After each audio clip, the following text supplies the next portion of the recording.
दुनिया के सामने खुद को सबसे ईमानदार होने का सबूत लिए दहाड़ रहे थे मोदी।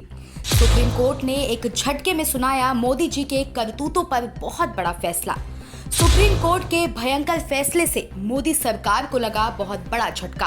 भ्रष्टाचारियों पर नकेल कसने के बहाने पार्टियों में जमा हुआ अकूत धन। पार्टियों को किसने और कितना दिया चंदा, जल्द करो सार्वजनिक खुलासा। दुनिया के सामने खुद को सबसे ईमानदार होने का सबूत लिए घूमने वाले देश के प्रधानमंत्री मोदी जी के करतूतों पर आज बहुत बड़ा खुलासा हुआ है। मोदी सरकार देश में भ्रष्टाचारियों पे जिस तरीके से रोक लगाने का दावा पेश करती थी, उस पर आज दूध का दूध पानी का पानी पता चल गया। काले धन कुबेरों पर नकेल कसने के बहाने उनका धन कैसे और किसकी झोली में जमा हो जाता था, इसको लेकर आज बहुत बड़ा खुलासा हुआ है।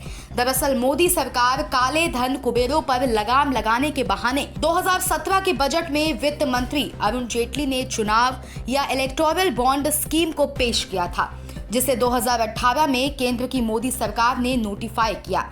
इससे उन पार्टियों को ज्यादा फायदा मिला था जो चंदा के रूप में अकूत धन पार्टियों के खातों में जमा करते थे, क्योंकि खास बात यह भी रही कि चंदे के रूप में जमा करने वालों का नाम सार्वजनिक नहीं किया जा सकता था कि कौन कितना किस पार्टी को चंदा दे रहा है।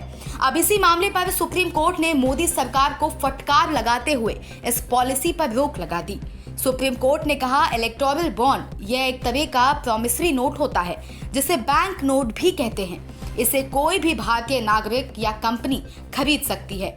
इसे खरीदने वाला इस बॉन्ड को अपनी पसंद की पार्टी को डोनेट कर सकता है, बस वो पार्टी इसके लिए एलिजिबल होनी चाहिए। सुप्रीम कोर्ट में चल रहे इलेक्टोरल बॉन्ड मामले में आज सुप्रीम कोर्ट ने बहुत बड़ा फैसला सुनाया है। सुप्रीम कोर्ट ने चुनावी बॉन्ड योजना की वैधता को चुनौती देने वाली याचिकाओं पर आज सुनवाई की। इस दौरान सुप्रीम कोर्ट ने बड़ी टिप्पणी करते हुए कहा कि इलेक्टोरल बॉन्ड आरटीआई का उल्लंघन है। सुप्रीम कोर्ट का कहना है कि काले धन पर अंकुश लगाने के लिए सूचना के अधिकार का उल्लंघन उचित नहीं है।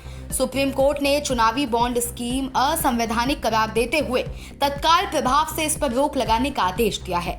सुप्रीम कोर्ट ने केंद्र की मोदी सरकार से चुनावी बॉन्ड स्कीम की जगह किसी अन्य विकल्प पर विचार करने को कहा है।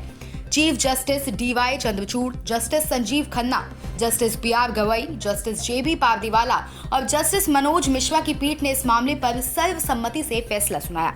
सुप्रीम कोर्ट ने एसबीआई बैंक को कड़ी फटकार लगाते हुए कहा कि चुनावी बॉन्ड की 6 मार्च तक चुनाव आयोग को उन सभी पार्टियों को मिले चंदे की जानकारी दीजिए। 13 मार्च तक सभी की जानकारी चुनाव आयोग की अपनी वेबसाइट पर पब्लिश हो। सुप्रीम कोर्ट ने कहा कि चुनावी बॉन्ड के माध्यम से कॉर्पोरेट योगदानकर्ताओं के बारे में जानकारी का खुलासा किया जाना चाहिए, क्योंकि कंपनियों की ओर से दिए जाने वाले दान पूरी तरह से बदले के उद्देश्य से हैं। अदालत ने माना कि कंपनी अधिनियम में कंपनियों द्वारा राजनीतिक योगदान की अनुमति देने वाला संशोधन मनमाना और असंवैधानिक है। बड़े चंदे की गोपनीय बरकरार रखने को लेकर इनकम टैक्स एक्ट में 2017 में किया गया बदलाव असंवैधानिक है। निखिल शर्मा की रिपोर्ट। सब्सक्राइब करें साम टीवी, क्योंकि हम आ गए हैं अब आपके बीच। दिखाएंगे सत्ता के वादों और अपराधियों के एक एक कारनामे की हकीकत।